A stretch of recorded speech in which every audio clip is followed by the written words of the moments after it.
Super. ரொம்ப சந்தோஷமா இருக்கு. நான் அதான் சொன்னேன், டேய் 2 வேளை நீங்க ஒருத்தவங்க பல்லுக்கு படிச்சிருங்க, கீதா மேடத்துக்கு ஆப்போசிட்டா நம்ம சரி. Super service. எனக்கு உண்மையிலே சொல்றேன், விளையாட்டு சொல்ல ரொம்ப ரொம்ப ஹாப்பி ஆயிடுச்சு. எந்த ஒரு குறையும் இல்ல, எந்த ஒரு இதுவும் இல்ல. ஃபர்ஸ்ட் நாள் நான் கொஞ்சம் பயந்தா, இந்த ட்ரீட்மெண்ட்ல இருந்து ஒரு ஒரு சின்ன வலி கூட தெரியல.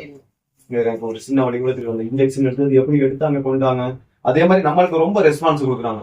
உங்களுக்கு என்ன பாட்டு பிடிக்கும்னு கேட்கறாங்க, உங்களுக்கு யார் சாங்ஸ் பிடிக்கும், எந்த இதுல பிடிக்கும் அப்படின்னு கேட்டு அதை போடுறாங்க. அதை போட்டு அப்புறம் நம்மள சாப்பிடுறது கேட்கறாங்க. நம்ம எப்படின்னா வீட்டுல வந்து 2 பேர் தான் நல்லா உபசிப்பாங்க, ஒண்ணு அம்மா இல்ல வந்து பொண்டாட்டி. இந்த உங்க டீம் வந்து அப்படி ஒரு சர்வீஸ். இது மாதிரி எப்படின்னா ஒரு அசிங்கப்படாம ஒருத்தர் வாய்ப்புல கையை விட்டு எல்லாமே ஃபுல் சர்வீஸ் அவங்களுக்கு திருப்தி அடைகிற வரையும் செய்யறாங்க. நம்மளுக்கு இது பண்ணாலும் விட